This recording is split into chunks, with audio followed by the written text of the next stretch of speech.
baru, tambah urusan baru, dan bikin beban fikiran. Kenapa dia bicarain saya? Kenapa dia begini? Kenapa dia begitu? Tapi kalau kita sederhana, ya Allah, kalau memang dia salah sama saya, ampunilah dia. Kalau saya yang bersalah, atau saya yang membodohi, atau saya yang memfitnahin dia, ya Allah. Bismillahirrahmanirrahim. Assalamualaikum warahmatullahi wabarakatuh. Alhamdulillahirabbil alamin. Allahumma shalli ala sayyidina Muhammad wa ala ali sayyidina Muhammad.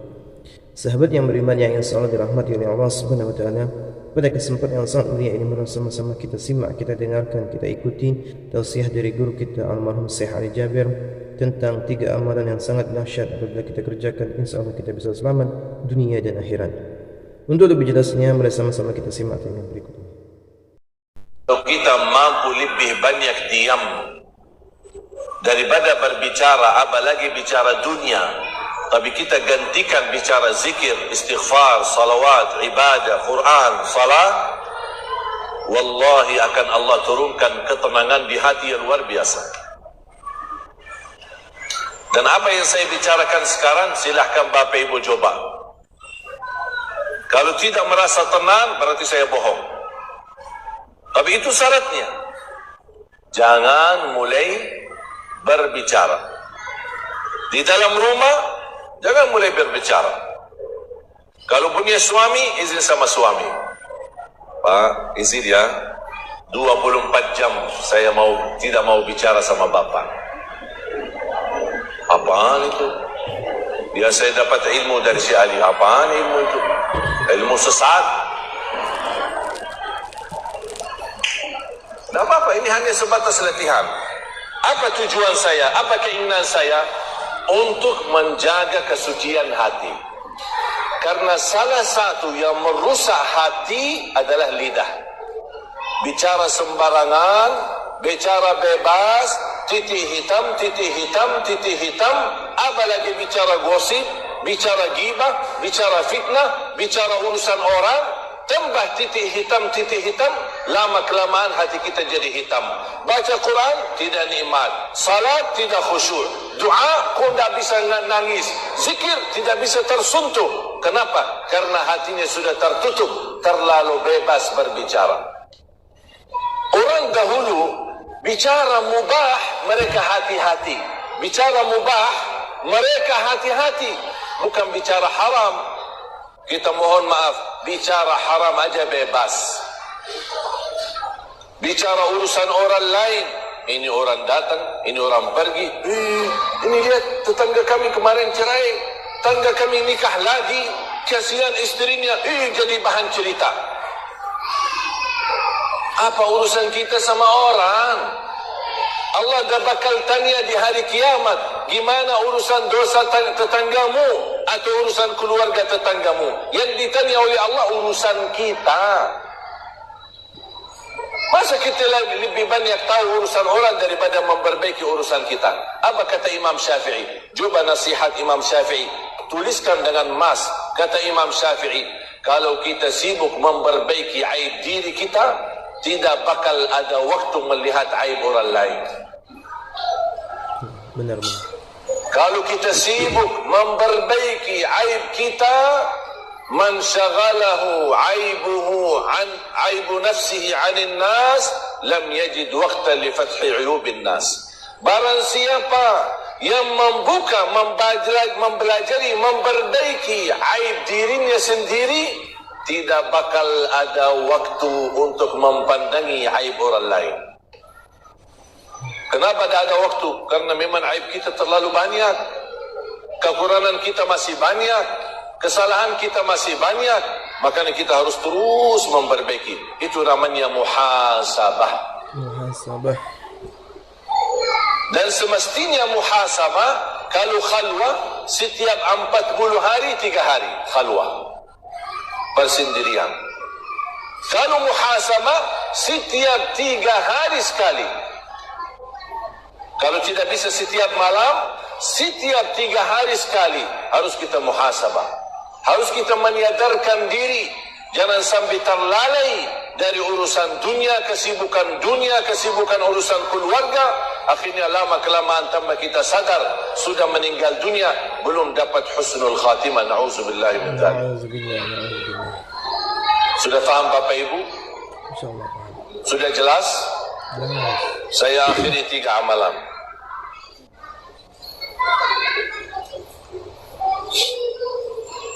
Amalan yang pertama yang sudah saya sampaikan tadi.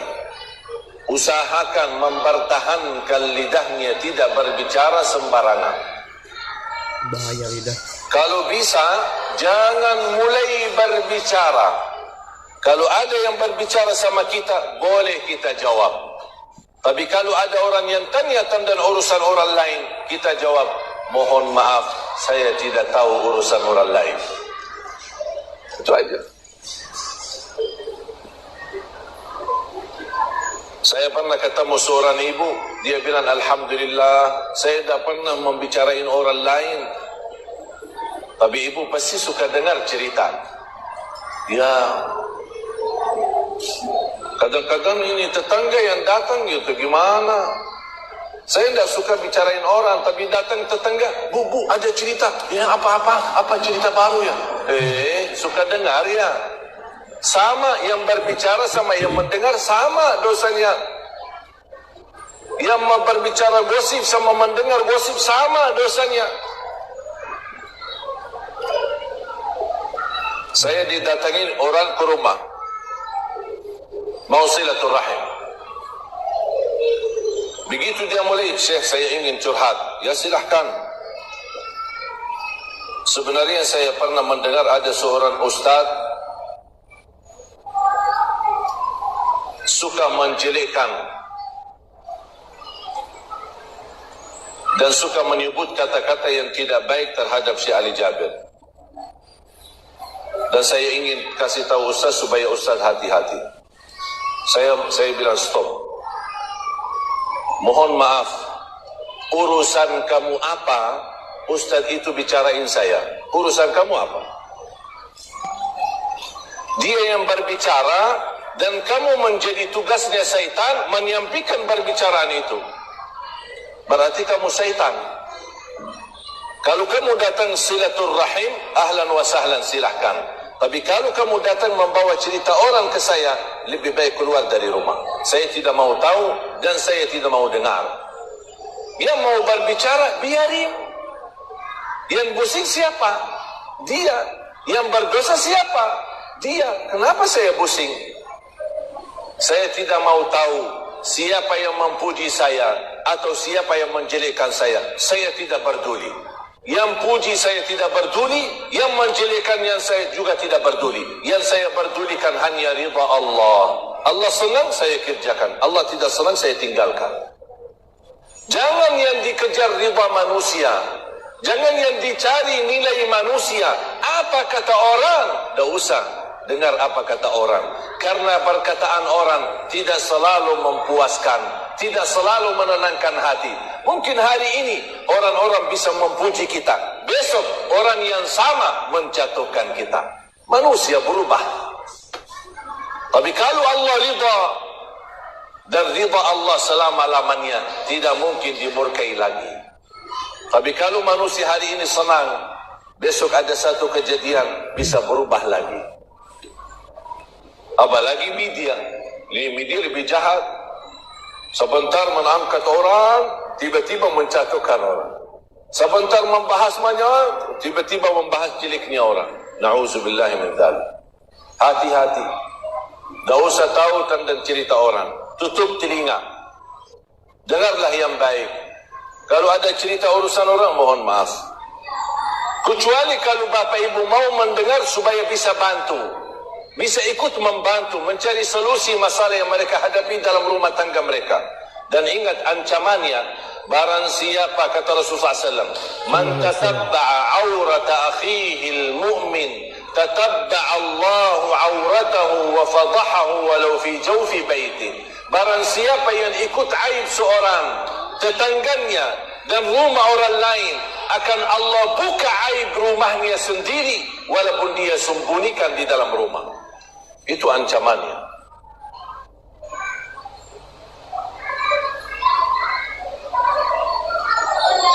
Kalau kadang-kadang pulang ke rumah istri saya suka mencerita.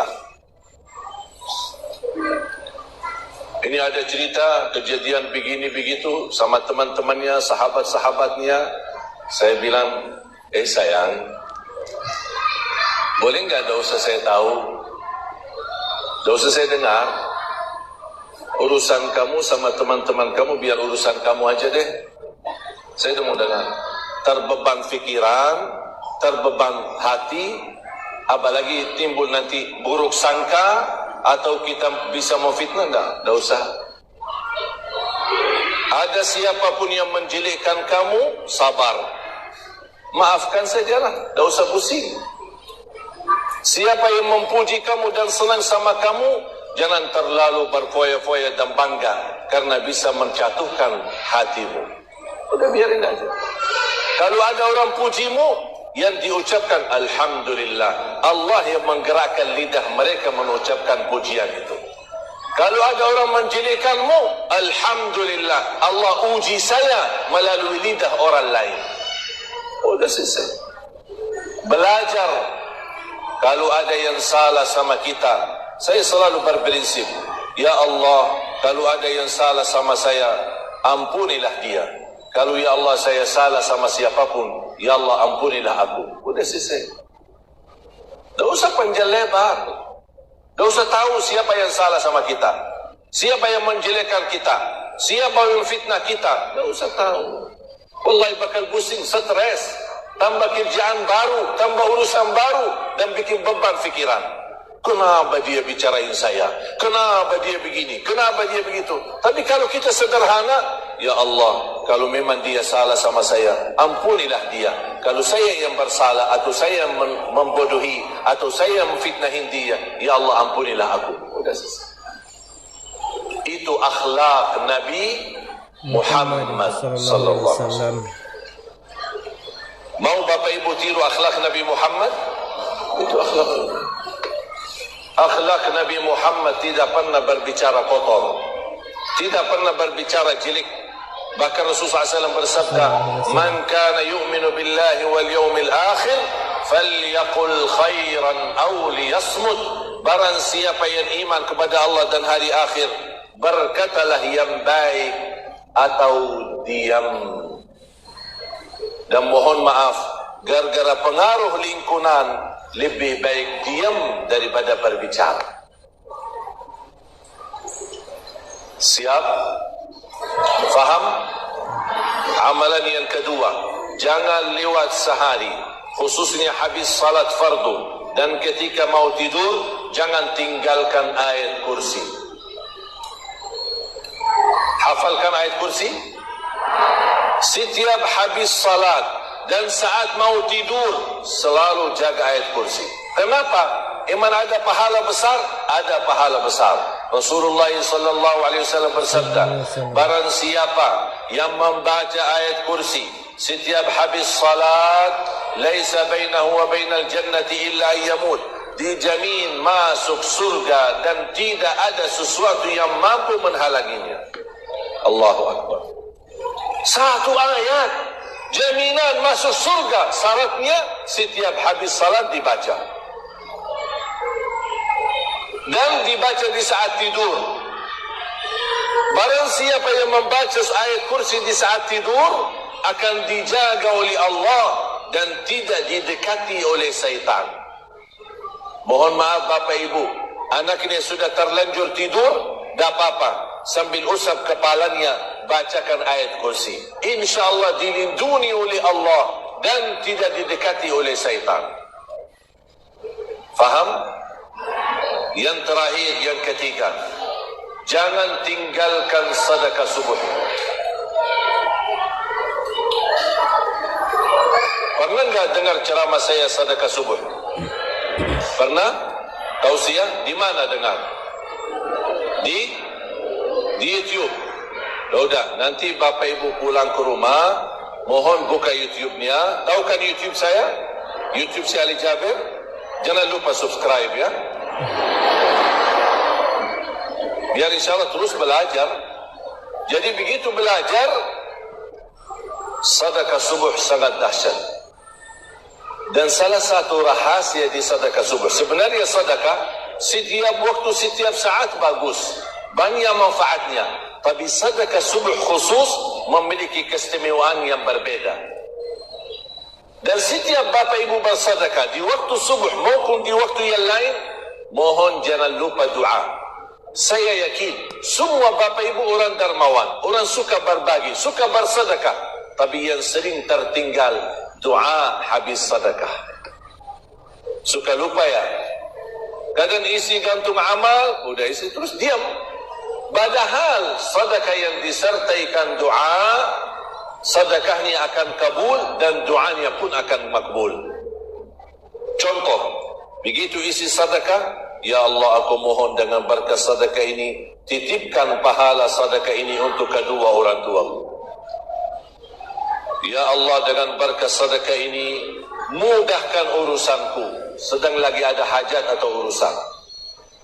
Ya Allah aku mohon dengan berkat sedekah ini, berikan jodoh yang bisa memimpinku dunia dan akhirat. Ya Allah dengan berkat sedekah ini, saya lagi sakit. Saya mohon ya Allah dengan berkat sedekah ini, sembuhkan penyakitku.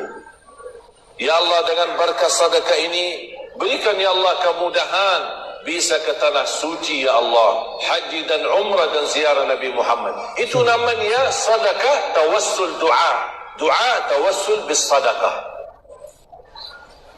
Tapi tolong, kalau boleh saya usulkan, satu kali sedekah, fokus satu kali hajat. Jangan sedekahnya koin, tapi doanya sampai terbit matahari. Malu sama Allah. Panjang kata malaikat, kepanjangan doanya. Kau sedekahnya cuma koin, teng koin aja. Tapi doanya kau lama-lama banget. Satu kali sedekah, satu kali doa hajat. Tolong ajarin anak-anak kita sedekah, apalagi mereka ada ujian atau belajaran sekolah yang merasa kesusahan dan kesulitan. Tanamkan mereka dari kecil suka berbagi, bukan hanya menerima. Suka bersedekah, bukan hanya menerima.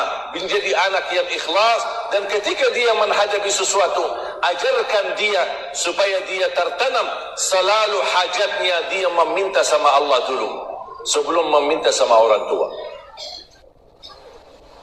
Ya Allah dengan berkat sedekah ini ya Allah, saya lagi mau belajar sekolah ya Allah, lancarkan mudah. Tak apa-apa ibu pimpin anaknya supaya tertanam dan belajar. Sudah faham? Sudah jelas 3 amalan yang saya sampaikan? Kira-kira ingat? Alhamdulillahirrahmanirrahim. Sahabat yang beriman, itulah tadi ilmu yang disampaikan oleh guru kita. Mudah-mudahan bermanfaat, mudah-mudahan kita dapat istiqamah untuk mengamalkan 3 amalan yang disampaikan oleh guru kita tadi, yaitu berbicara dengan baik, jangan lupa kita membaca ayat kursi setelah sholat wajib, kemudian istiqomah mengamalkan sedekah subuh.